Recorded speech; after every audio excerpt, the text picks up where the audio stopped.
The Great British Radio Play presents A Case of Spirits by Peter Lovesey. In well-to-do London Victorian society, spiritualism is all the rage. Thefts follow 2 seances and Detective Sergeant Cribb is drafted in to make discreet enquiries. He suspects the young medium, Peter Brand, but Brand's mysterious death means that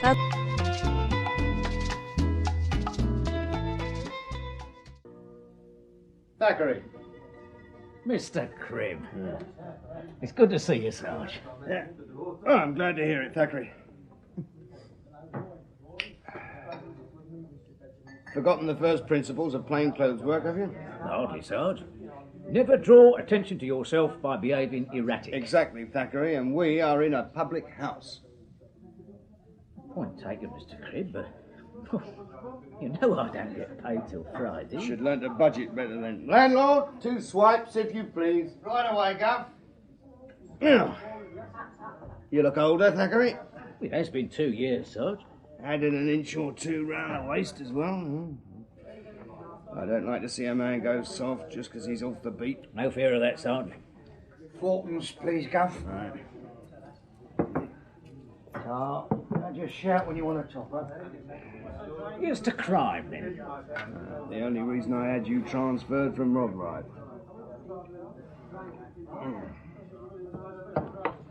Recall your old beat, do you? Oh, pounded it long enough, Sarge. Piccadilly, Leicester Square.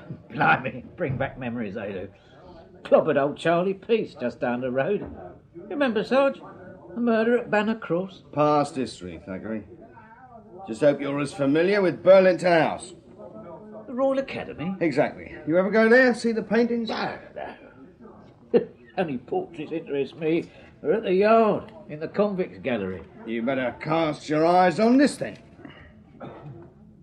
Blimey. Goats, well, things undressing a woman. It's positive indecent. Classical art, Thackeray. You ain't saying this postcard comes from the Royal Academy? Bought it a few minutes ago. The original painting, Sleeping Nymph and Satyrs, hangs in the Diploma Gallery. Think you'd recognise it again? Forget something like that. Someone planning to nick it, are they? They have already. But you said it was in the Academy. It is. You've lost me then, Sergeant. Listen carefully, Thackeray. The artist, Etty, painted 2 versions of this picture, one for the Academy, the second almost identical except that the woman is totally unclothed, for a private collector, a gentleman named Dr. Probert. Oh, heard of him all right, Sarge. Oh? Makes Dr. Probert's pick-me-ups a real good tonic. Possibly, Thackeray, except that this Dr. Probert is a scientist, a member of the Royal Society. Collects paintings as a hobby. All ladies in a state of nature? I have no idea, Thackeray. All I know is his Etty is missing. How? A break-in. Break-in? But that's petty crime, Sarge. It should be handled by the local bobbies. Seems you ain't lost your sharpness, Thackeray. Oh, you know as well as I do, locals don't call in the Yard for anything less than murder. So? Probert must have influential friends. Just one, at the Yard. An old acquaintance of yours. You don't mean... Not Inspector Jowett. The very same, Thackeray, and we've orders to meet him at Burlington House. Now. The Diploma Gallery. Every academician, when elected, must deposit one of his works here. Turner, Reynolds. There's a constable over here, Inspector. Huh? No, Thackeray. That is a Lancier. All right, Thackeray, come. However, as I have a little time to spare, I believe we should get on to business, and that is this painting here. Sleeping Nymph and Satyrs by Etty. You have an opinion, Thackeray? It's worse than the postcard. Honest, Sarge. I believe Constable Thackeray considers the work somewhat... risque? Well, possible to the masses, Cribb. But I assure you there is nothing here that is unfit for the gentry or Scotland Yard to gaze on. Obviously not, sir. Now, Thackeray, I take it that Sergeant Cribb has told you there are 2 versions of this painting. Exactly as ordered in your memorandum, Inspector. Then you realize why I have brought you here. Obviously to see this picture. And to commit every detail of it to memory. Dr. Probert is most exercised over his loss. I have assured him personally that we will ensure its recovery. The local bobbies, they turn up anything? Very little, Constable. The painting was taken from Probert's residence in Richmond last Friday. He, with his wife and daughter, were in London. Dr. Probert was lecturing at University College. They discovered the loss when they returned home. I thought they'd have servants. They do, Thackeray. 4. But 3 had the night off. The 4th, an elderly woman, is stone deaf. Claims she was in her room, heard nothing. Possible. And only the one picture was taken? Just the Etty. Could be another collector. That is for you to discover, Cribb.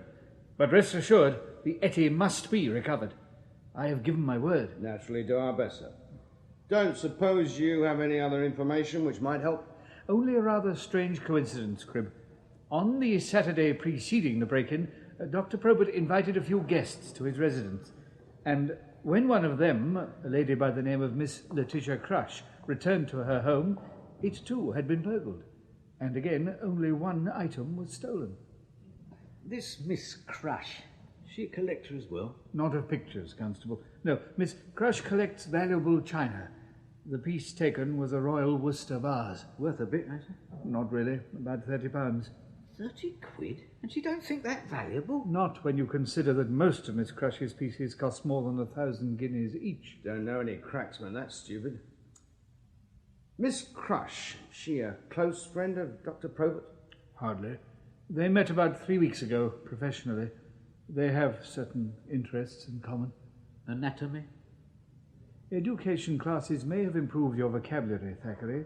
However, do not permit your animosity to those of a superior social status to yourself to vitiate your deductive processes. Definitely not, sir. Miss Crush and Dr. Probert are seekers after truth, involved in the study of life after death. Spiritualists. You could say that, Cribb. I prefer to consider them scientists. As you said, sir, seekers after truth, as we all are. In our different ways, of course. Of course, Cribb. So go out, seek, delve, but above all, Sergeant, be discreet.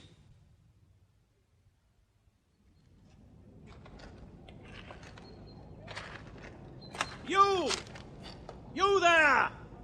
Private property! Be off! No cause for alarm, sir. Damn you, man! Warning you! Trespassing!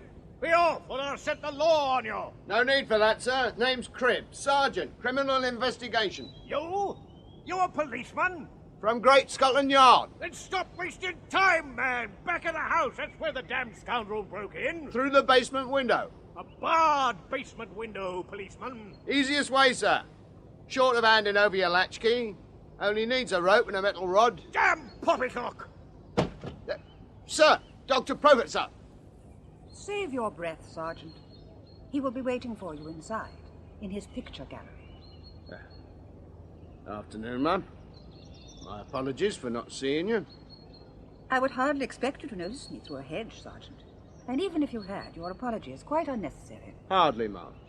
You're very charitable, Sergeant, but, well, I go unnoticed by everyone, even my husband. I'm quite resigned to it. Then you'll be the lady of the house, Mrs. Probert. Yes, Sergeant. Though I might as well be anyone else. As you see, I'm quite unsuited to be Augustus's wife.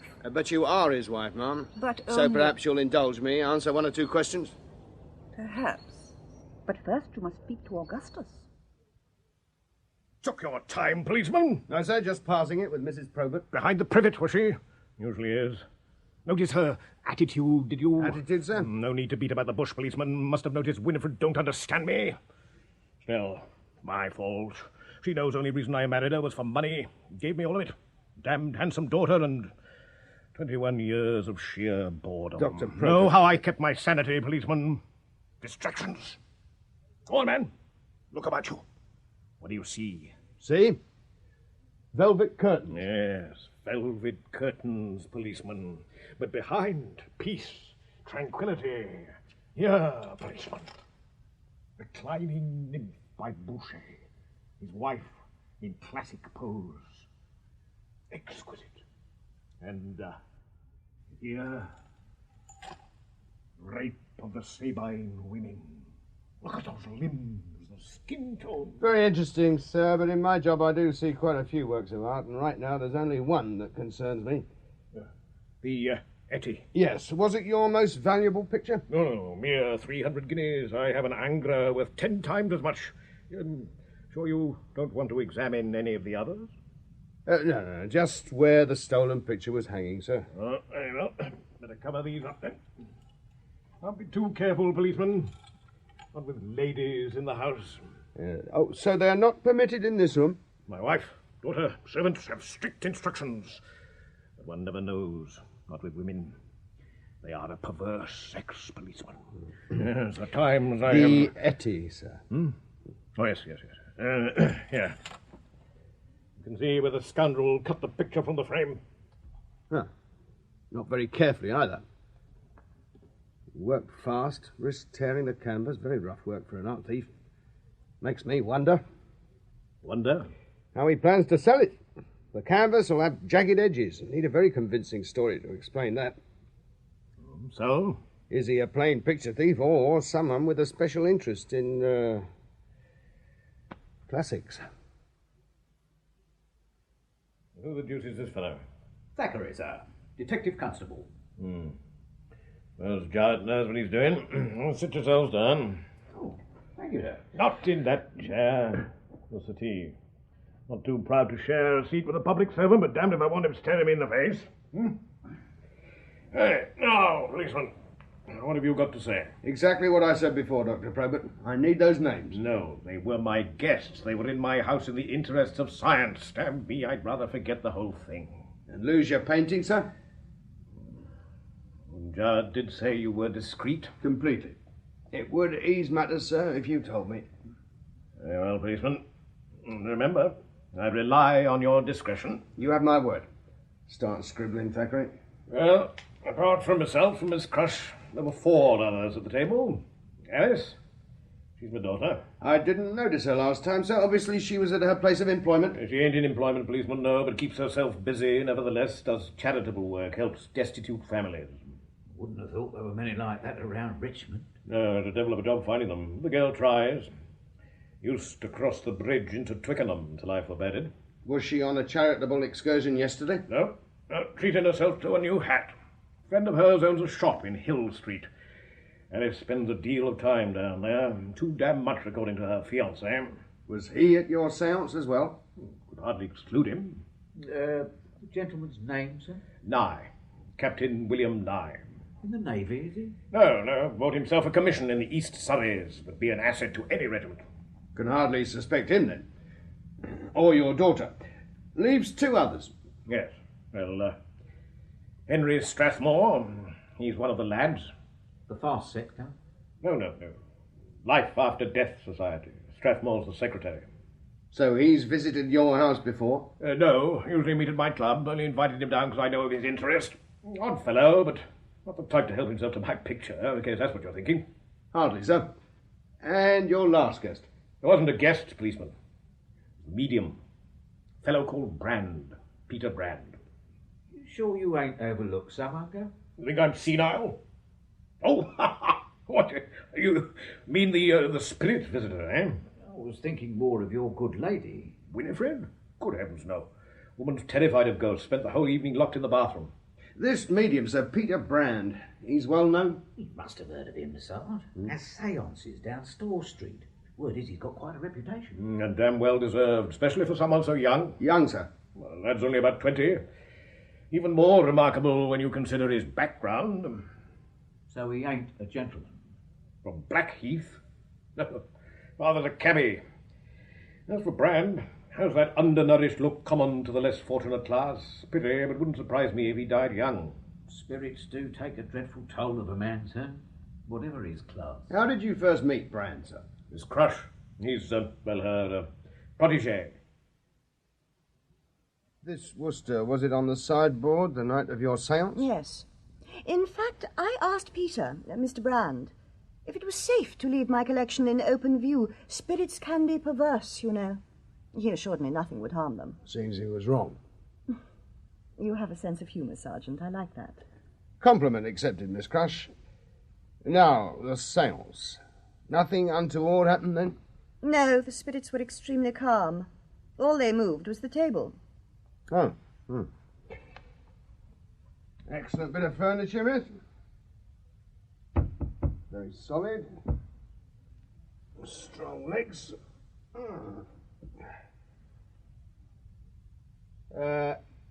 Miss, there's a man under here. It is only Mr. Strathmore. You may come out now, Mr. Strathmore. No need for that truncheon, Sergeant. Sorry, sir, just disconcerted. Didn't expect to. To find a man under my table. I thought of telling you as you came in, but well, the construction you might have put on it. Actually here by appointment, Sergeant. Had no idea you'd be calling. Mr. Strathmore is a distinguished psychic investigator. Secretary of the Lads, I believe, sir. Ah, then you've heard of us, Sergeant. Excellent. You know what we do? Vaguely, sir. Scientific investigation of mediums, Sergeant. Necessary if we're to prove conclusively that there's a hereafter. And that's why you were under the table? Yes. Yes, looking for loose floorboards, hidden springs, hollow legs. 12 years investigating, Sergeant, and I still have to find one medium who is not a fraud or a charlatan. And your opinion of Peter Brand? Oh, difficult to say. That table was perfectly in order, but so was Dr. Probert's. And having seen Brand's performance, there is nothing to suggest fraud, and that is truly remarkable. Dr. Probert's house, sir. Did you make a full inspection? Just the room where the séance took place. Why? He didn't show you his pictures, then? He most certainly did not. I see. Was Brand present when you examined the table? No, he left right after the séance. Had a hansom waiting. Do you recall the time? 10:30 precisely. I keep a meticulous record of every séance. Then you'll know what time Miss Crush left as well. Oh, yes, at 11:30. I left 10 minutes later. Why are those times important, Sergeant? Because they established that Mr. Brand left Richmond at least 1 hour before you did, miss. And when you got home, your vase was missing. We're going to question Mr. Brand now, Sarge. Interval's only 10 minutes, Thackeray. And I'd hate to upset Mr. Brand before his performance. I hope he's better than Professor Quayle's then, Sarge. Throttle's a ticket. I reckon we should do him for false pretences. Try getting one of his spirits in the witness box. Now, did you get anything from B Division? A cool reception, same as at Richmond. They don't like the yard poking. Can't say I blame them either. Nor I. But we're accountable to Inspector Jowett. He's thick with Dr. Probert, so... Oh, he's coming tonight, by the way. Probert? No, Jowett. So... Understood, Sarge. Good. Now, the break-ins. Both uncommon crude, Sarge. Hereafter house. Miss Crush's residence. Glass pane broken on the rear door. Thief used a brick. Clumsy. Especially when there was a window with a broken sash cord a few feet away. He could have got through there easy. How does Richmond compare? Just as crude, Sarge. Entry through a pantry window. Number of attempts at prising the bars apart. That's when he thought of the old rope trick. He pulled the bars. Oh, he made a shocking mess climbing in as well. Knocked a load of stuff off the shelves. Tins, packets, scattered rice and pearl barley all over the floor. So you reckon he's an amateur? Right, Sarge. But an amateur who knows both Miss Crush and Dr. Probert. The table turner who's a pretty poor burglar. Inspector Jowett. No, not him, Sarge. He's heading this way, Thackeray. Oh, get your feet off that chair, man. Evening, Inspector. Evening, officers. Well, what do you think of the performance so far? Entertaining. But actual spirit photographs, hardly, sir. I reckon this Professor Quayle's onto a good thing. He's not breaking any law, Sergeant. As for his reputation, Professor Quayle has held seances in some of the best addresses in London. He's in demand everywhere. Seems like Peter Brand's taking over, then. Makes it all the more generous of Quayle to include the boy in this lecture. Hey, Sarge. There, second row. Ain't that Dr. Probert? Yes. And Miss Crush. Oh, so you've met the lady, Cribb. This morning, sir. And you were tactful? Gentle as a lamb, sir. Good. Glad Probert was wrong. Sir? He repeated something you said. About putting the screws on Miss Crush? Oh, pure slip of the tongue, sir. Pure slip of the tongue. A moment of truth, Cribb. I think you'll find Brand most instructive. Thank you, friends, thank you. You have witnessed the wonders of my spirit photography. Now I bring further proof that another world exists. Yes, friends, all around is another audience, invisible yet wanting to communicate with the living. But to do this, they need a kindred spirit, a man gifted by the Almighty. And we have such a man with us tonight, a medium who is the talk of London society. Ladies and gentlemen, Mr. Peter Brand. Thank you, Professor, thank you. Shifty-looking beggar, Sarge. Friends, my gift is at your disposal. I will try and make contact with your dear ones. But I know some would not wish personal thoughts to be presented in an open meeting. So I ask this. Those who wish to be contacted should place a small personal object in an envelope and write their name on the outside. Now, friends, who will be first? Over here, please. Miss Crush. I reckon they'll all be people he knows, Sarge. They needn't be, Thackeray. Come on, pockets. What have you got? Only me Derby's, Sarge. Good. Grab an envelope, scrawl your name on it, and hand it over. We'll see what Mr. Brand makes of those. Please, friends, Mr. Brand needs silence to concentrate. Have you a message for the lady, Mr. Brand? Bear with me, Professor, please. Yes. Do you have a residence in Belgravia, Miss Crush? Oh, in Eaton Square. Then I have a message for you. It is from your uncle. His name is... I see a W. Uncle Walter. He remembers taking you to Crystal Palace, to the great exhibition. Oh, I was a young child then, but I remember. He says the great exhibition where he is now is even more magnificent. And no, I'm sorry, I'm losing contact. Uncle Walter. No, he's gone, Miss Crush. But other spirits are waiting. Now, for this envelope. Feels heavy. If you would read the name, Professor. It is signed E. Thackeray, and it contains a pair of handcuffs. Is this some form of joke, Mr. Thackeray? Hardly, Professor. Only thing I had available. Even so, Mr. Thackeray, I consider, as I am sure the audience does, that you have shown arrant bad taste. You are a policeman. Correct, sir. Out of uniform, but obviously prepared for all emergencies. Every one, sir. Very commendable. But since handcuffs are not a personal article, they are unlikely to evoke a response from above. Are you ready for the next envelope, Mr. Brand? No, Professor. No, I'm sorry. There are adverse spirits here. Excuse me, friends, excuse me. Really, Sergeant? Sorry, Inspector. Come on, Thackeray. Where, Sarge? Stage door before Brand does a vanishing trick. Look, I ain't done nothing to be ashamed of. Didn't say you had, Mr. Brand. No, it's Thackeray here who's ashamed. Stopping you right in the middle of your act. It's no act. My mistake then, sir. Look, I didn't want to parade on that platform. It was Quayle. Said I had to get my name before the public.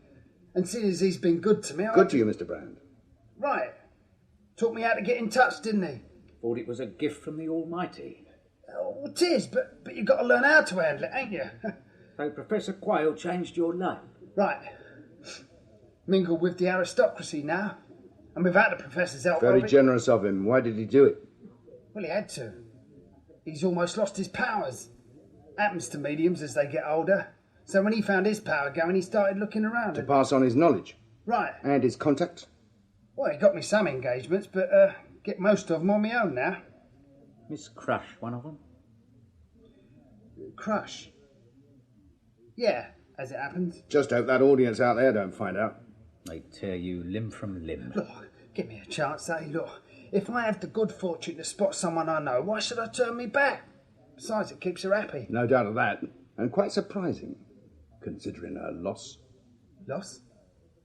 What loss? The night you held a séance at Dr. Probert's, a vase was taken from her house. Blimey, not the Minton. Worth a cool 1,000, that It was. was the Royal Worcester. That rubbish? Here, you don't think I nicked it? You're not a collector, then? Well, I might be once I can afford it, get my own place. Renting digs, are you? Yeah, from the Professor. And there's no room for China there, I can tell you. Pictures, then? What? An Etty, stolen from Dr. Probert. 2 thefts, 2 of your clients. Well, Mr. Brand.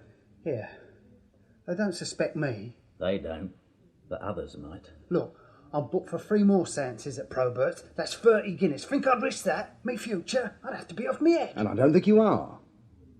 These things that happen at your séances, do you really believe in them? Look, I don't get money by false pretences, if that's what you mean. No. No, strange things happen when I place my hands on a table. Things I can't control. And if you don't believe me, ask anyone who's been at my séances. Objects move, shift, touch.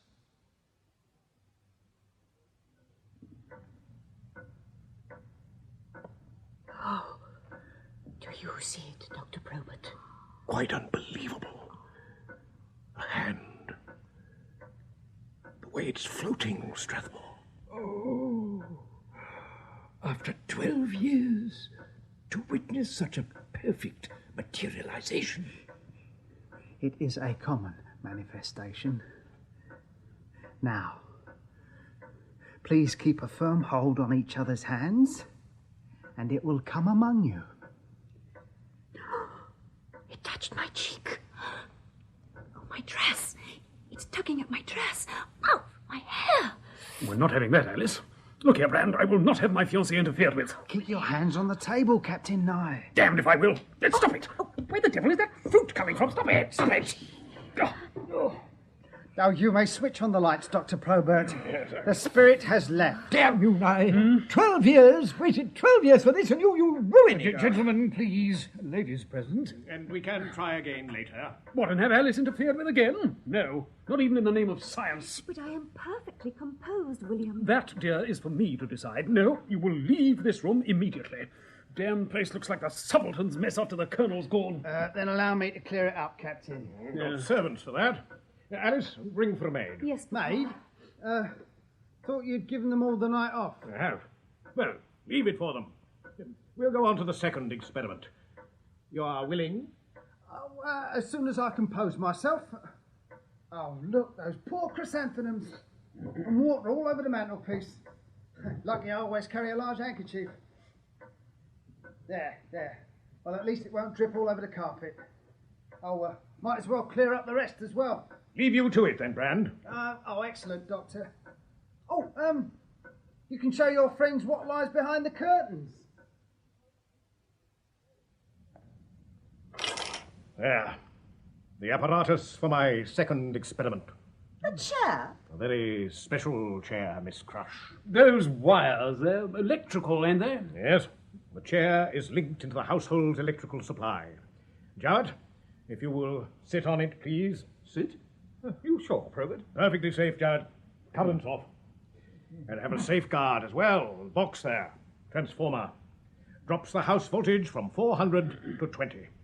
Low enough to be safe, high enough to register on a galvanometer. Where does Brand fit in? Allow me to finish, William. The brass handles on the chair arms, Judd. Hold on to them, please.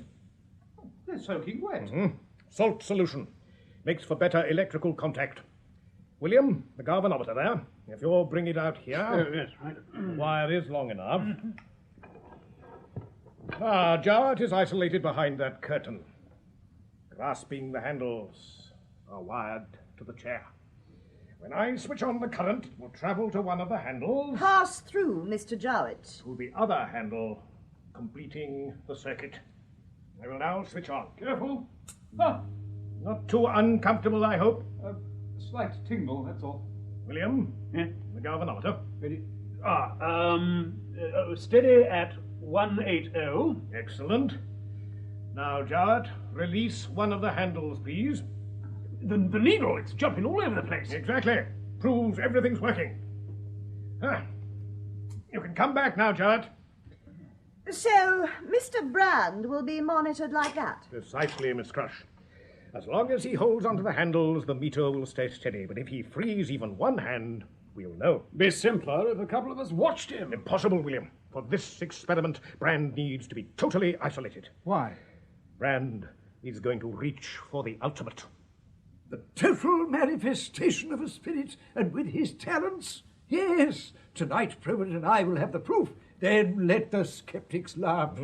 Well, better not keep Brand waiting. But he'll be in a total trance, isolated from this world, and with his heart. Leaves him vulnerable, does it, Miss Crush?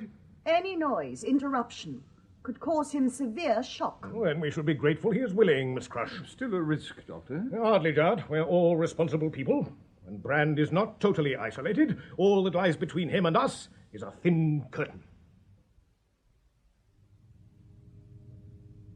The room, Doctor. It's getting colder. Time 10:20. Galvanometer steady at 180. Chill. Yes, I can sense something. Yes. Yes, I can feel it too. Keep hold of my hand, Alice. Quiet, please, William. Any fluctuation, Jarrett? Steady as a rock. Oh, You all right, Miss Probert? yes. Do not be alarmed, William, but a hand... It is stroking my hair again. Damn me, I'm going to switch on the lights. Stay where you are, Captain Nye. It means no harm, William. Galvanometer still steady at 180. Yes, the presence. I feel it. It's almost here, trying to come among us. Is it there? Behind the curtain. Galvanometer still steady. Oi! Oi, come on! What's the bleeding game? A spirit. Perhaps someone should look behind the curtain, Papa. I think we're justified. Strathmore, please, you're nearest. Right. Is everything in order, Mr. Brand? No, it bleeding ain't. Get Probert in here, quick. Coming, Brand. William, switch off the current. All right. Oh, blast. Damned salt solution. Light a candle, someone. Look, forget that. Who did you send in here to spy on me? Spy on you? No one's left the room. Well, someone must have. Crept in here just as I was entering me trance.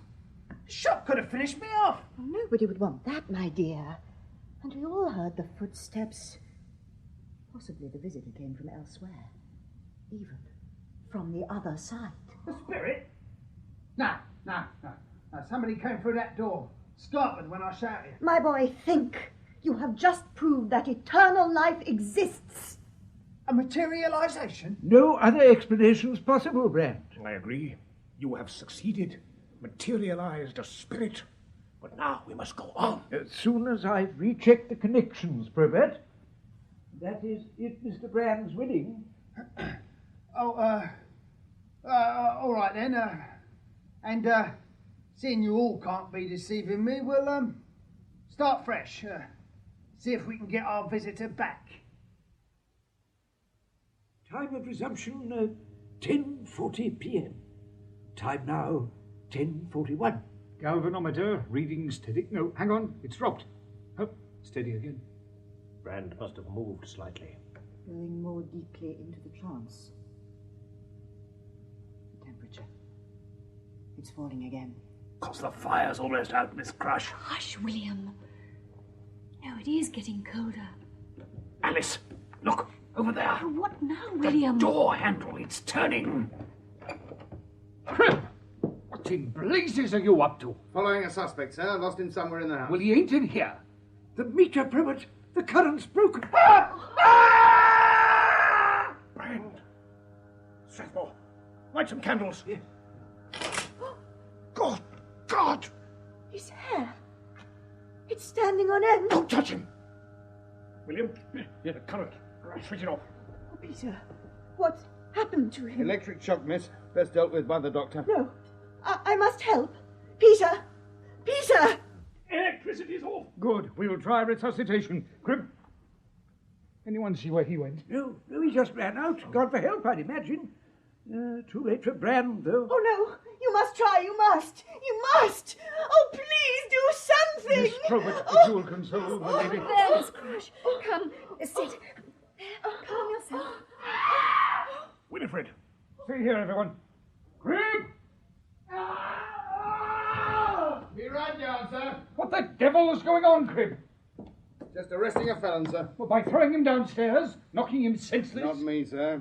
Well, then who, Cribb? The lady who screamed, sir. Mrs. Probert. There were voices, shouts. So I opened the bathroom door a crack. There on the landing were two men. I thought I was about to be assaulted. I stepped out and hit one with my book. He fell downstairs. It's fortunate for Sergeant Cribb that I hit the right target. Brave of you, Winifred. Now, Cribb, who is the damn villain? Just one more seeker after truth, sir. Professor Quayle. Oh. Well, ain't you going to question him? He's safe enough, sir. Right now, it seems there's more important matters to consider. Oh, really? And who in blazes do you think you are? Time to explain, I think, Probert. Of course, sir. Inspector Jowett from Scotland Yard. So is this other fellow. What did you say? Really? It still don't mean I had to take orders. We are the Criminal Investigation Branch, sir. Now, two lamentable events have taken place here, and as my sergeant has already indicated, the sad demise of Mr. Brand must take priority over a mere attempt at burglary. Surely they link together, Jowett? Please explain. Thought it was obvious. Brand and Quayle live in the same house, work together. So, I asked myself what was Quayle up to, and my answer, assisting Brand produces obviously fraudulent phenomena. Damn man was a charlatan, a cheat, and this has proved it. Fraudulent? Really, Strathmore? An hour ago you were swearing eternal life was fact. Gentlemen, one way to settle matters. I need to search the deceased. If he's carrying a white glove, false hand... Get on with it, Cribb. If you'll keep inventory, sir. Right. Cigarette case. Matches. Railway ticket. Waterloo Richmond return. Silver watch. Initial PB. And a wallet. 3 10-bob notes. And a photograph. Bit dog-eared. Let me see it, Cribb. Oh, a lady in a music hall costume. It's not significant. Does have a scribble on the back, sir. Numbers. Oh, yes. I suppose we better make a note of them. 469. And just below 9281. Followed by a square. Mean anything, Jowett? Possibly, to Brand. Well, nothing here to suggest fraud, Strathmore. Well, he must have passed the evidence to Quayle. Hardly, sir. All Quayle had on him was a rail ticket and a flask of gin. Fortunately, that survived his fall. Forget that, Sergeant. Now to Brand. There'll be an inquest, so I will need formal statements from everyone. Like to make one first, sir. This mark here on the carpet, right where Brand had his feet. Feels uncommon damp. Well? Water's a good conductor of electricity. I'd like to know how it got there. An accident, Sergeant. Bowl of salt solution kicked it over when Brand shouted. Couldn't have caused it death. Why not, sir? Current was off. Besides, the damn patch was nowhere near Brand's feet. Might have moved them forward, sir, after the current was switched on. Even so, voltage couldn't change. Maximum reaching the chair was only 20 volts. Can confirm that, Cribb. Maybe, sir. But Brand was electrocuted. Dr. Probert, you said Brand shouted. Happened halfway through the seance. Claimed someone entered the study. Quayle. Must have been him. Or you, policeman. Wasn't me, sir. But Quayle's a definite possibility. Could have spotted me when he entered through the back door. Entered? I mean, broke in, don't you? No, sir, the back door was unlocked. Would have thought your staff would have learned. Just keep to the point, Cribb. Well, by the time I was inside the house, the professor had vanished. I went downstairs towards the cellar. And couldn't find him. And why? Because he nipped into the study. It was dark, he tripped over the transformer, and old Brand got 400 volts. Impossible, William. Galvanometer would have burned out. Besides, when Brand screamed, Professor Quayle was upstairs, with a policeman following behind. Does it really matter, Papa? We know the professor was here. I'd just like to know why. Etty, I have no idea what you're talking about, Constable. Sergeant, in fact, sir. Etty painted the canvas you nicked. I have never heard of him. Don't doubt it, Professor.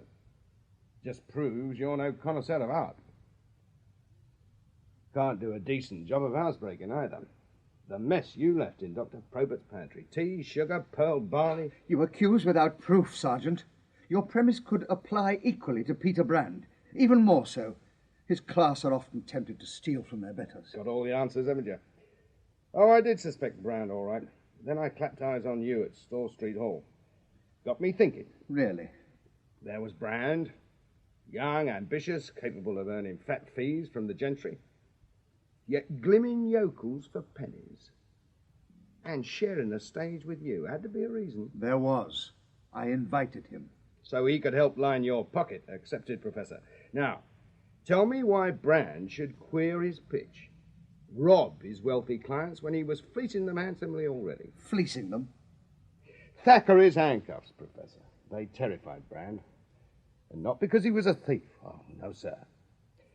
Because he thought we'd tumbled his trickery. That he already knew Miss Crush. Oh, that. Pure opportunism, Sergeant, and perfectly legitimate. Don't think your audience would see it that way. You interested in prize fighting, Professor? Hardly. Well, you've a lot in common with the great Jem Mace. And you know, Professor, there's only one thing the fancy like better than a novice who comes fresh to win a championship, and that's the old un, who comes back and knocks him out again. And that's what you intended for Peter Brand. Arrant nonsense. No, that's why you helped him, so you could stab him later, figuratively speaking, by stealing from his rich clients, letting suspicion fall on Brand. Far better than exposing him as a fraud and raising doubts about mediums in general and you in particular. Very ingenious, Sergeant. But if we accept your theory, I should now be robbing one of Probert's guests. Strathmore, perhaps. Or even Miss Crush. But I am here. Right, sir. In fact, I thought you'd be at Miss Crush's tonight. If you'd gone there, you'd have been picked up by a Constable Thackeray. But since you headed this way, I was obliged to follow. And now? I'm arresting you on suspicion of entering this residence with intent to commit a felony, and I must warn you, there will be other charges. I will deny them. You have no proof, Sergeant. Got the proof all right, sir. See the small white object? I put it in the water a few minutes ago. Swelling nicely, isn't it? I took it from your trouser turn-ups, along with several others, while you were unconscious. You'll find quite a few more down in Dr. Probert's pantry. You knocked him over the night you broke in. For heaven's sake, then. What is it? A grain of truth, Professor. Usually found in stews, and that's precisely what you're in. It's pearl barley, Professor. Pearl barley. Expect congratulations, Cribb, for insubordination. Insubordination, Mr. Jarrett? At Dr. Probert's. But damn it, Cribb, an officer of my rank expects to be allowed to question witnesses without interruption. And you... Got a mite carried away, sir? Precisely. The wet patch. Your theories about electricity. Could have asked all those damn questions myself. Ah, very definitely, sir, and used better words. Just, I didn't realise you wanted things your own way. Well, admit the circumstances were a bit irregular. Most, sir. Well, in that case, I may reconsider reporting you to the director. But be warned, Cribb, there will be no repetition. Now, any idea why I summoned you here? A parley about Mr. Brand's death? We are in a modern detective force, Cribb, not the Bow Street runners. Sir? You are in Scotland Yard attending a conference. Ah. And besides you and Constable Thackeray, 2 others will be present. Mr. Cage, an authority on electrical matters. He has examined the apparatus at Richmond. And Dr. Benjamin. The police surgeon? Yes. He assisted in Brand's post-mortem this morning. Should have all the salient facts. Doctor, the evidence of massive shock? Classic symptoms, Jarrett. Muscle contraction, tissue damage, necrosis of muscles and internal organs. Madness. Only several hundred volts could have caused such extensive injury. Then several hundred volts passed through the deceased. Dr. Benjamin, I sat in that chair with a powerful arm. I am still alive. Dr. Probert's transformer. Could there be a fault there, perhaps? I said I checked everything, Jarrett. There was nothing faulty. And regardless of Benjamin's findings, I shall tell the coroner that on oath. And I have my science on my side. I don't doubt that, Cage. or Dr. Benjamin's findings, but there has to be an explanation. Now, I am not subject to hallucinations, but I saw happenings last night that were unbelievable. A hand, totally disembodied, touching people, throwing oranges. It convinced me that serious spiritualism cannot be taken lightly, and that Mr. Brand's death may have been induced by the supernatural. Then you're more gullible than Cage. Supernatural? Brand was a damn charlatan. You ever hear of Blue John? Blue John? No, he's not known to me. Not he, it. Blue John, or calcium fluoride, is a chemical. Found particles of it all over Brand's right palm. Fail to see what... You will, Judge, you will. Now, Blue John, heat him gently. He glows in the dark. So coat your hand. Warm it gently over the fire. Then turn off the lights. Know what you'll see? A disembodied, glowing blue hand. That's how Brand fooled you. And he'd have gone even further had he lived. Further? Know what he was wearing under his suit? A white nightshirt with a bag of talcum powder in the pocket. Of course, I haven't your experience, Jowett. But if I were planning to manifest a ghostly visitor... Hardly know what to say. You could commend the doctor on a thorough examination. Of course, Cribb. Goes without saying, Doctor. Then give credit where it's due. To the fellow who sent me the note. Note? Suggesting I look for Blue John. Pay particular attention to Brand's palms. I thought you knew about it. Why should I? Well, it was signed by one of your officers.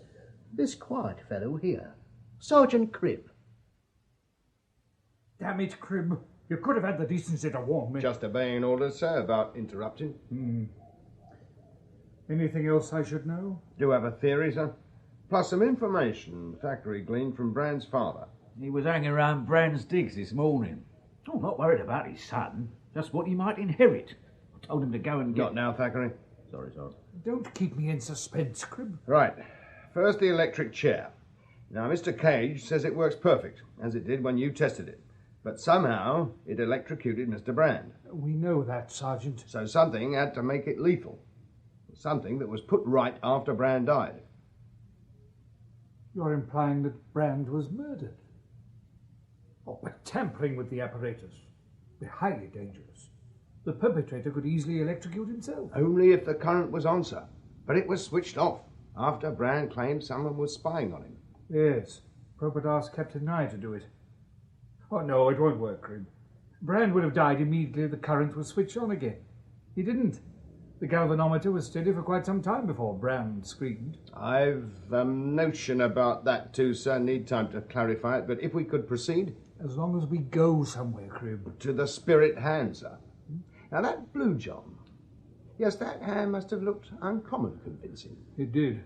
And when it appeared, everyone was linking hands? Yes. Including Brand? Certainly. He completed the circle. But if his right hand, the one coated with Blue John, was floating in the air, the chain must have been broken. And that couldn't happen unless someone was aiding him. Have to be the person seated on Brand's right. Miss Crush. But that's inconceivable. Not if Brand had a hold on her, sir, and I believe he did. Oh? Proof was in Brand's wallet. You recall a certain photograph? A young woman in puris naturalibus. Offensive, but suppose it did have a certain appeal, especially for Brand's class of person. Class don't enter into it, sir. Especially since we know at least one gent with similar leanings. But the picture ain't relevant. It's the numbers on the back that were important to Brand. And seeing he was illiterate... What led you to that conclusion, Store Street again, sir. Seemed odd. Professor Quayle reading the names on the envelopes, even ones that were handed to Brand personal. But Constable Thackeray gave me the final clue, that Brand may not have found reading easy, but that he was cognizant with numbers. Suggest you look at them again. Especially the second, with the square beside it. 9281 square. No, still don't mean anything. But you ain't illiterate, sir, or speak like Brand. Thackeray? Right, Sergeant. 928 square. Excellent, Thackeray. Inspector? 9, 2, 8,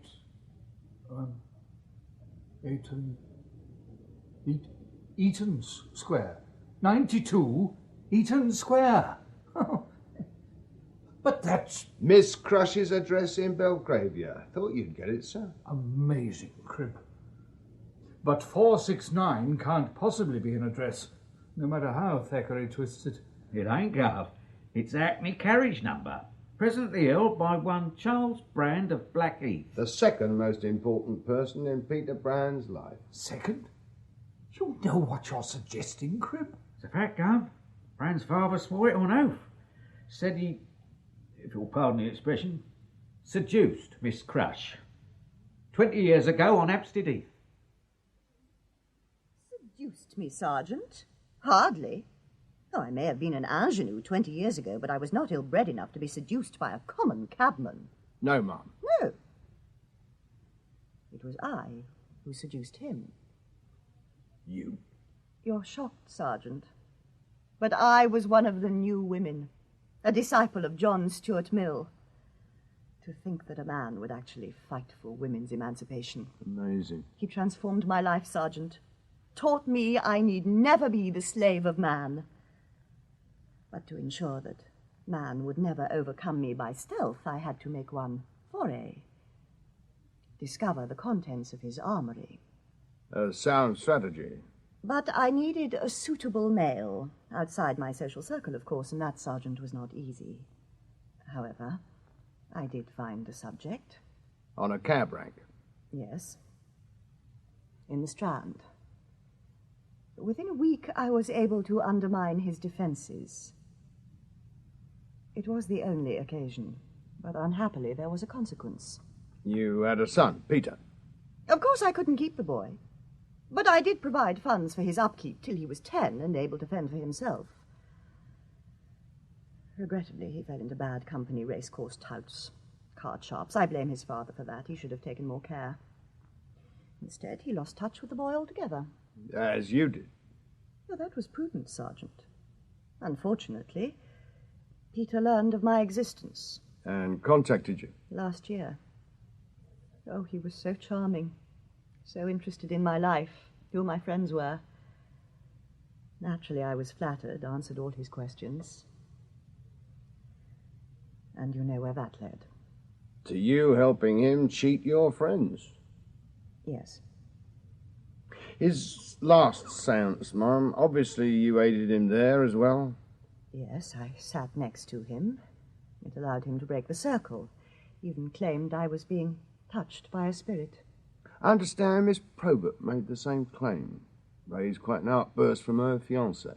Yes, Captain Nye did get very upset, but naturally I cannot answer for them. The spiritualistic movement. I understand you're a highly respected member. I devote my life to it, Sergeant. And that puzzles me. Deceiving an audience at Store Street, well, yeah. But trying to put something over on Dr. Probert, Mr. Strathmore, that's very different. Especially as they'd have found out sooner or later. Wouldn't have left you or your cause much of a reputation. The reason must be obvious, Sergeant. My son was blackmailing me, and I could not afford to let the world know what occurred between me and a common cabman, even though it was 20 years ago. Surely you understand that? Find it difficult too, Mum? But blackmail, yeah. I detest that in any form. And it does provide an ideal motive for murder. Not Miss Crush, Sarge. No. She wouldn't have the know-how. She's only one suspect. Now, what are you gripping those handles for? Brand must have been holding on to them, Sarge. But his left arm was hanging, Thackeray. Couldn't have been electrocuted then. Muscle contraction. Yes, he'd have gripped even harder. Good point. Now, slump down a bit. See if you can touch the transformer.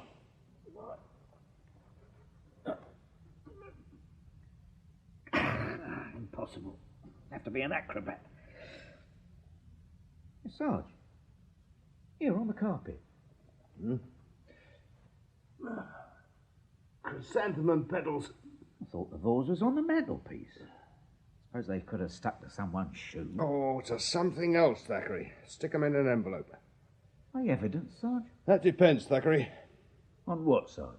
On whether Brand was able to examine the chair before the séance. And he couldn't do that without cooperation. Let Brand inspect my apparatus in advance. It'd negate the whole experiment. But, Papa, Mr. Brand... Did not examine the chair before the séance. Did anybody, apart from yourself? Only Strathmore, last Wednesday. Helped me wire it up. Still think Brand would have wanted to see it, if only for professional reasons. But he didn't. Now, if the interrogation's over, I'll show you the door. I'll do that, Papa. Then perhaps Sergeant Cribb will escort me to the bridge, carry my basket. Food for a deprived family. Be my pleasure, Miss Probert. As for the basket, Constable Thackeray's outside. I reckon he won't object to a bit of exercise. I appreciate your confidence, Sergeant. And like you, Papa also believes Mr. Brand was murdered. And does he have a suspect in mind, Miss? He is convinced that Professor Quayle is responsible. His accusation upset Mamma greatly. Thought your mother disapproved of spiritualists. Only ones like Mr. Brand. But Professor Quayle is different. He's known Papa for over 10 years. Visits regularly. And never mentions spiritualism when Mamma is present. You seem surprised, Sergeant. I am, Miss. I had no idea the Professor was such a close friend. Which is why neither Mamma nor I can think of him as a murderer. Constable Thackeray seems to be dropping behind. Do you think we might wait for him? As you wish, Miss. Bench right over here. Oh. Don't feel too damp. Thank you. Seances, Miss. Do you attend very many? Whenever I am invited. I find them such fun. Not sure Captain Nya'd agree. He was quite liverish last Saturday. Oh, William's just like Mamma. Gets agitated over nothing. I'd feel the same, Miss, if I was your fiancée. Now, you're quite sure something touched you? I don't imagine things, Sergeant. Being touched by spirits or knowing who killed Mr. Brand. Well, then you know more than I do, Miss. It's so obvious, Sergeant. Mr. Strathmore. Strathmore? And his motive? Mr. Strathmore calls himself an investigator, so he should be unbiased. Yet when he came to assist Papa, he had only one thing in mind: to trap Mr. Brand. How? He wanted to smear the chair with carbon powder, weave thread all around the study. And the way he fussed over that chair, marking its precise position. He acted more like Sweeney Todd than a scientist. Can hardly arrest him for that, Miss. Ha ha. The holes in your theory. Holes? Well, you did say Mr. Strathmore was the only person to see the chair before Saturday. Yes. But it's obvious you also saw it. As I suspect your mother did, and seeing Captain Nye as a daily visitor. Yes, William did see it on Friday when Mr. Brand came. Oh. Knew he'd been, Miss. Some arrangements about the séance, no doubt? I think so. Though why Papa didn't want it mentioned... You won't tell Papa I told you. Our secret, Miss. Oh, Thackeray. Oh, I'm glad you waited, Sarge. This bag. Oh, better pass it over then. Oh, really, Thackeray? Me, Sarge? Don't just stand there. Help Miss Probert. Thank you. Sorry, Miss. That's the lot, Sarge. And they ain't too bruised, miss. Oh, no harm done, Constable. Now it is somewhat late. Well, I delayed you long enough, Miss, and a pleasant day. Goodbye. Sorry, Thackeray, but had to see what was under the fruit. Should have asked me then, Sarge. Checked it earlier. Just a hairbrush and comb. Really? Nothing extraordinary in that, is there? Your question. So you follow the lady at a discreet distance, of course, and find out. I've never seen anything like it. Miss Probert posing for a painter, naked as the day she was born. It ain't seemly, Sarge. Could say the same about members of the force climbing on a trellis, peeping through first-floor windows. Not surprised you collected that shiner. Didn't think Captain Nye had it in him. Now, you're sure he didn't see Miss Probert? Definite, Sarge. But he knew she was in the house? But not why, Sarge. Seems Miss Probert told him it was a meeting place. The Philanthropic Ladies of Richmond. But the only reason he followed her was because of me. He thought I was trying to accost the lady. Then spotted me on the trellis. Well, I could hardly tell him why I was there. So I let him think I was a peeping Tom. That's when he hit me. Rather you than me, Thackeray. Now, I'm expecting company, so no more talk of artists and undressing. In fact, you will stay completely silent, and that's an order. Understood, Sarge. But what happens if you ask me something? You want to ask me something, Sergeant? Yes, Mrs. Probert. The proposal in my letter? Oh, but reconstructing a seance. Is it really necessary? Crucial, ma'am. Oh, then how can I object? However, I will not be present. But you must get my husband's agreement. Wrote to him as well, ma'am. Now, the matter of Professor Quayle. You indicated I might see him. And so you shall, but first there's a little matter of procedure. So far, Professor Quayle is only charged under the Larceny Act of 1861, entering a dwelling with intent to commit a felony. But he has admitted stealing from your husband and Miss Crush. My husband would prefer his charge to be dropped. Understandably, ma'am. And Miss Crush is of the same opinion. But even if I accede, there's still one charge left outstanding. Now, personally, I do not consider the Professor a public danger, but I must be convinced he entered your house for a valid reason. Otherwise, well, minimum 3 years, Mrs. Probert. No. Maximum 7. And Wandsworth Prison. Ain't the easiest of places, not for a gentleman anyway. Prison would destroy him, Sergeant, in mind and in body.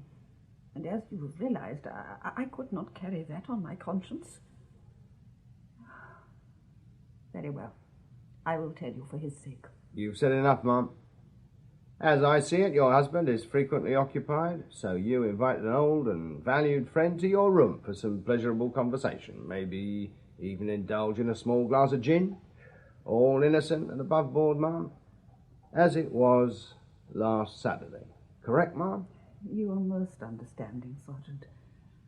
Unfortunately, my husband will never believe our meetings were so totally innocent.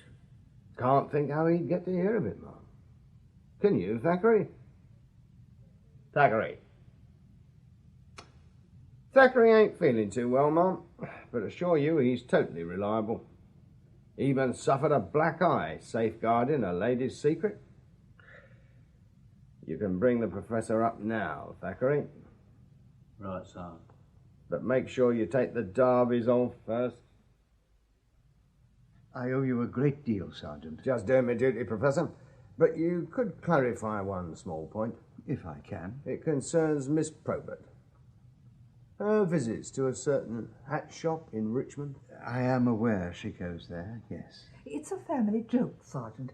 Alice dashing down Richmond Hill with an armful of marrows for the deprived, then stopping on the way to try on hats. It is somewhat amusing.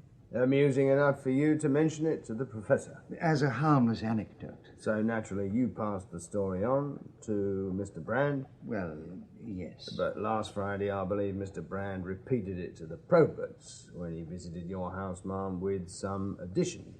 Yes, he said he'd followed Alice, seen her enter the milliner's wearing one set of garments and leave a few minutes later in a different ensemble. Brand implied she was visiting someone in secret. Naturally, you assumed a lover. So did my husband. It's the first time we've ever agreed on anything. But why? Brand must have had a reason. He needed Dr. Probert's cooperation, and the only way he could get it was by blackmail.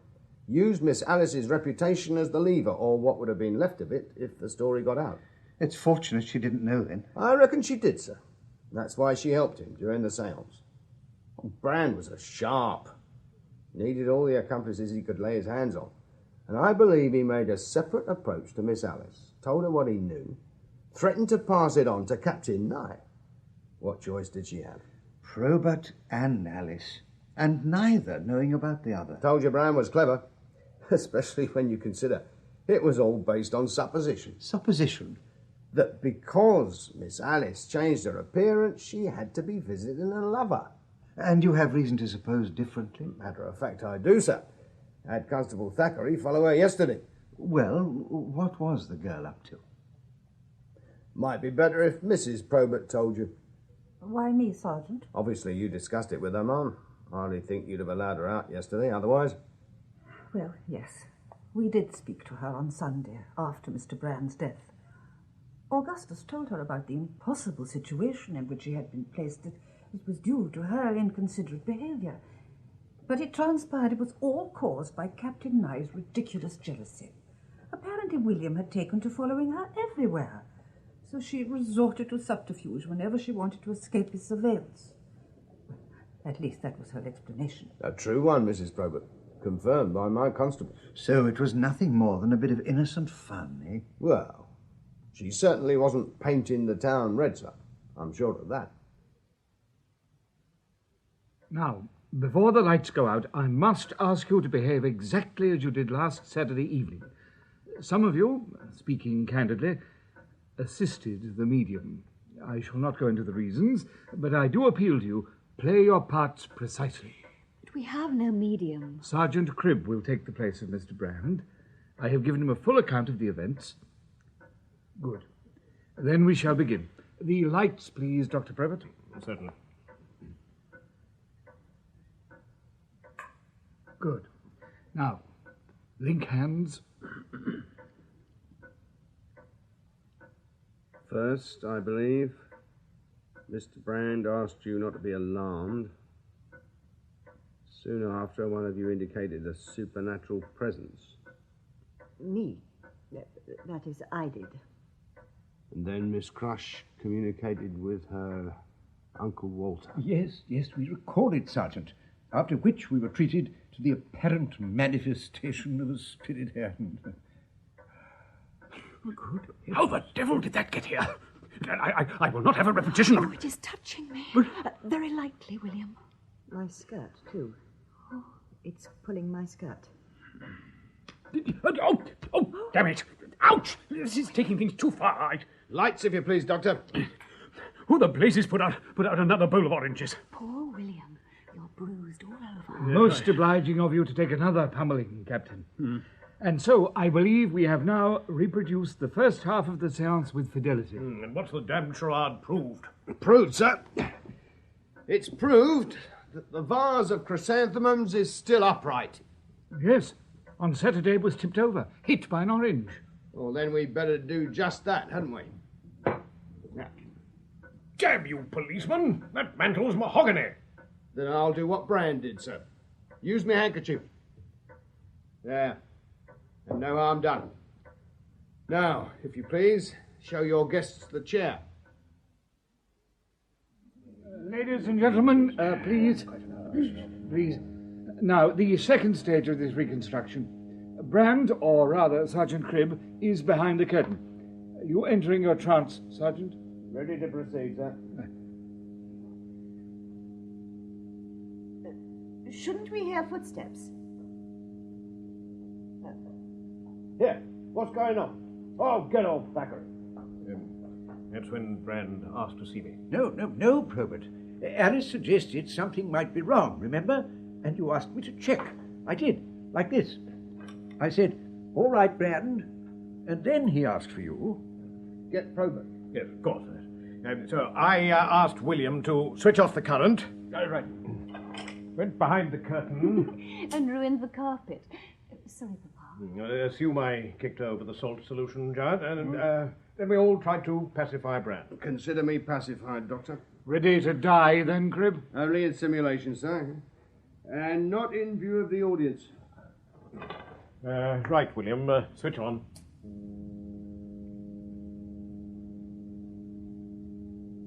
Galvanometer reading correct, is it? Perfect. Assume a few moments have passed. Captain? Yes, of course. Saw the door start to open and... Coming through the curtain. Her face. It's Sergeant Cribb. The chair's got him. It's his spirit going to purgatory. Lights, Probert. Get that powder off your face, Sergeant. Right, sir. I'll get the nightshirt off as well, if I may. William, believe he's fainted. What? Oh, yes, you know, I'm perfectly all right, my dear. As for you, Cribb, what in blazes are you playing at? Just demonstrating what Brand intended on Saturday, sir. The fake manifestation of a spirit. Fake? But he couldn't have.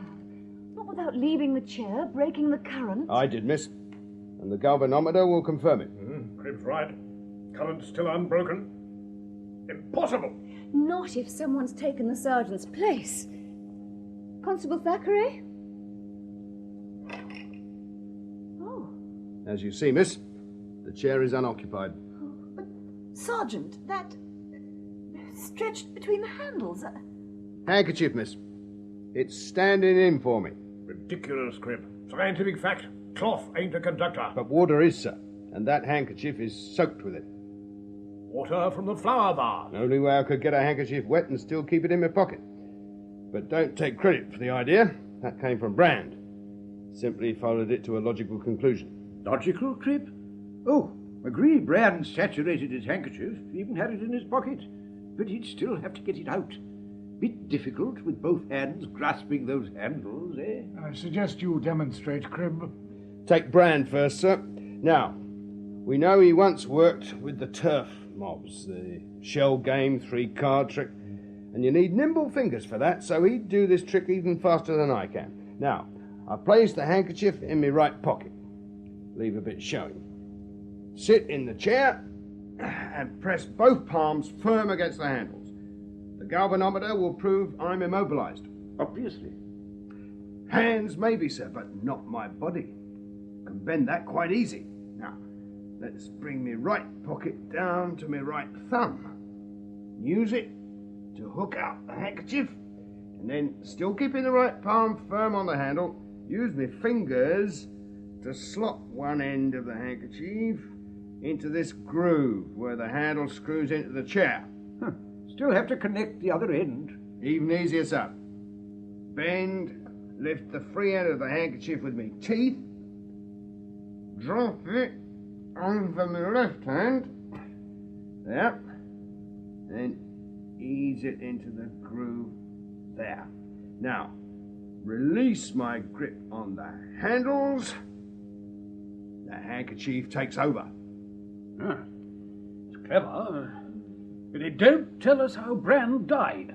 Give you the answer to that as well, sir. But first, be obliged if you'd switch off the current. Again? Be for the last time, Captain. Right. And since I'll be needing a corpse...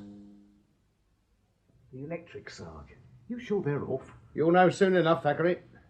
Now, ladies and gentlemen, this is how we found Mr. Brand. Oh, extremely realistic, Thackeray. Excellent, Cribb. If you'd care to take over, sir. Right. Note the position of the left arm. As you see, it is hanging downwards. So why is it not on the handle? Mr. Brand could have dropped the handkerchief. Was trying to pick it up. A very clever thought, Miss Probert, but it don't explain the 400 volts that killed him. Told you, Judd. Only way to get a shock like that was through the mains cable, and that was well out of Brand's reach. But the wet handkerchief wasn't, sir. Oh, it was on the floor, all right, as your daughter suggested. But one end was attached to the mains terminal, and when Brand reached for it... Oh, the holes in your theory, Sergeant. Open to correction, miss. You're forgetting we all rushed in to help Mr. Brand. And if there'd been a handkerchief, somebody would have seen it. No one's admitting it, miss. But we know Brand did have a handkerchief and used it. And seeing it wasn't in his pocket when I searched him, only one explanation is possible. Someone removed it after Brand's murder. Plausible theory, policeman, but it don't prove a handkerchief was ever tied to the transformer. These? Proof enough, Doctor. Chrysanthemum petals. Found them yesterday, next to the transformer. And there's only one way they could have got there. On Brand's handkerchief. Must have stuck to it when he was mopping the mantelpiece. And being small, they're hardly to be noticed. Especially by someone in a hurry. As you were, Doctor, when you lifted the handkerchief. Insane accusation charge. My house? In front of my guests? Do you deny it, sir? Deuced impertinence. It's your accusation, Sergeant. I suggest you clarify it. As you wish. But you'll have to think back to Saturday. To just after we discovered Brand's body. Now, including myself, 6 people were present, each one doing something specific. I helped Dr. Probert lift Brand from the chair, then had to run upstairs in pursuit of Professor Quayle. Confirm that, and I followed you out almost immediately. Miss Probert? Miss Crush had fainted. I was trying to revive her. With sal volatile. Brandy works far better, my dear. And you, Captain? Me? Doing what I've been doing all evening. I'm standing by the damned electric switch. Strathmore was right by me. Reckon I've made my point then. Seems Dr. Probert was the only person left close enough to Brand, the chair and the transformer, to pick up the handkerchief. You still deny it, sir? No. Papa, why? Why? Well, saw Brand dead. Didn't want a murder investigation. Waited till the current was off. Took the handkerchief. Impulse, my dear, that's all. No, sir. Still contradicting me, policeman? In the interest of truth, Doctor. Now, you say you saw the handkerchief and immediately thought of murder. Why? I'm not blind, policeman. Handkerchief was attached to the mains terminal. Then possibly I ain't so sharp as you, sir. My first thought was for Mr. Brand and his tragic accident. But then maybe you had murder on your mind. You have no right to talk to Papa like that. Child. You're right, Sergeant. I did have murder in mind. And I confess to killing Peter Brand. No. No, it's not true. It can't Alice, be. please, go upstairs. Break the news to your mother. Miss, before you do that, Well, you must convince your father you did not kill Peter Brand. but I didn't. He believes you did. Why? For what reason? To silence Brand, protect your reputation, your visits to that hat shop, and last Saturday he couldn't fail to notice you were aiding Brand, conclude you were being blackmailed, and when Brand died... Oh, he assumed I killed him. And you took the handkerchief, confessed to murder, to protect me. All over. Hush, hush, Alice. Then you do believe me. And I did explain about the hat shop. Yes. The pity is, we didn't talk earlier. My thanks, policeman. Still a murderer to arrest, Cribb? I'll do that all right, sir. But that ain't the real problem. I hardly thought there was another.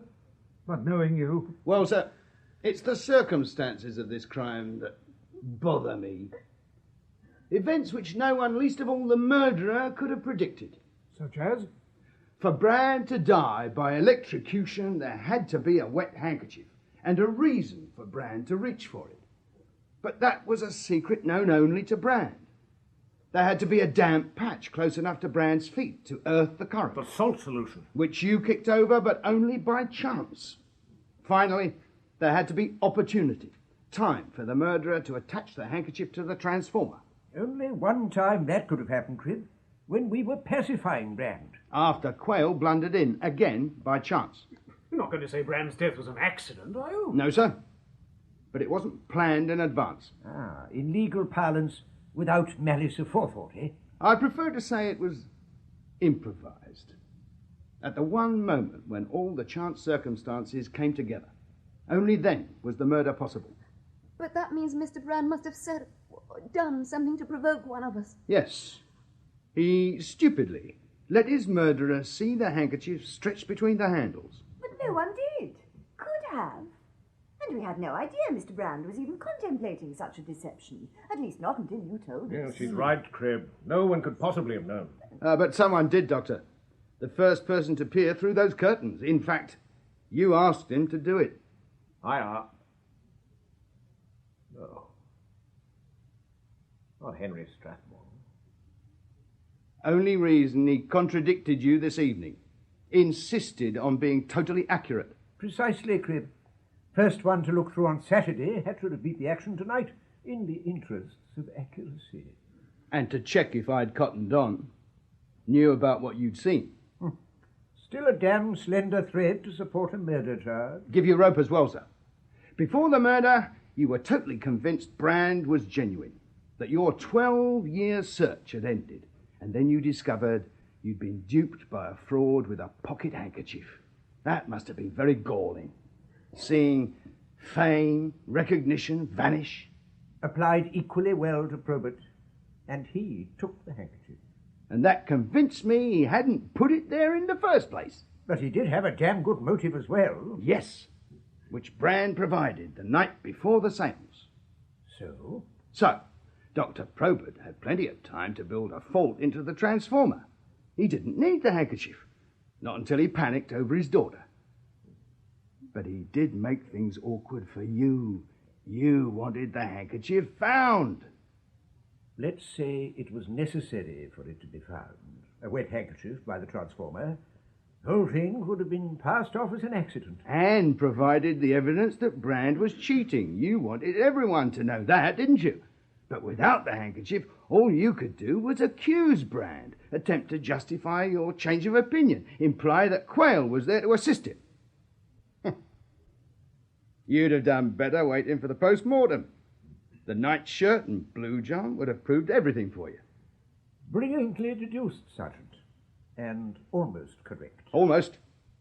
Then you do admit killing him? My mistake was to behave unscientifically. Make an assertion I knew to be true without demonstrable proof. You're right. I should have waited. Still no excuse for cold-blooded murder, Mr. Strathmore. Murder? You're right, Sergeant.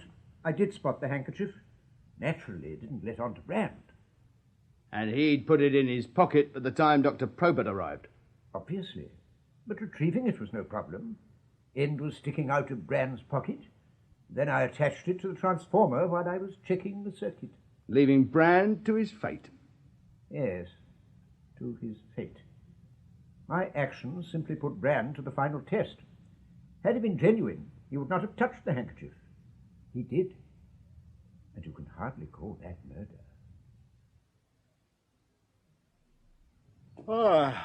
Long night, Thackeray. Worthwhile, Sarge. Reckon he'll swing? Wouldn't put money on it, Thackeray. Very knowing is our Mr. Strathmore. Admitted to everything except his motive. And with a good defence counsel, his background, he'll stand up well in the box. Not half as well as Alice Probert, Sarge. Phew, still can't get over it. The press ever find out. Think back, Thackeray. A swaying trellis, peeping through a first-floor window. No. I reckon you imagine the whole thing. I am a trained observer, Sarge. Not when you use your blind eye, Thackeray. Consider, last week we had a disunited family. Now, no, much better we forget the whole thing. Leave the Proberts in harmony. Won't give odds on that, Sarge. Spotted something while you was busy with the seance. Oh? Flask of gin headed in the direction of Mrs. Probert's room. The professor was attached to it. I shouldn't think there's much left in it by now. All much harmony once Dr. Probert gets upstairs. Wouldn't worry over much there, Thackeray. Huh? Last I saw Dr. Probert, he was heading for the picture gallery. He'll hardly stay there all night, Sarge. All depends on Miss Crush, Thackeray. She was with Dr. Probert. Seems he was planning to show her his Etty.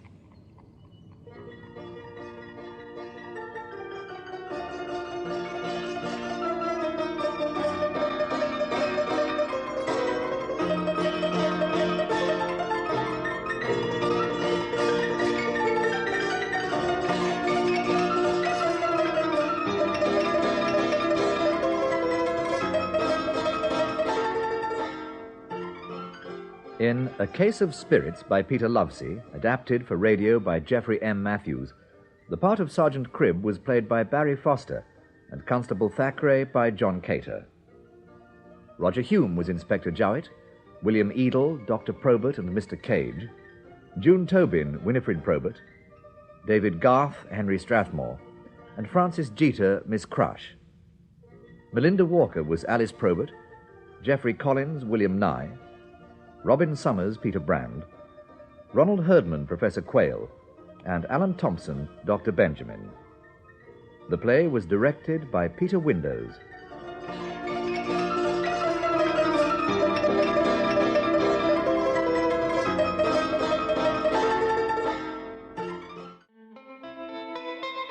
That's all for this week. We hope you enjoyed today's radio play. Please like and subscribe, and hit that notification button. Thanks for listening. Bye for now.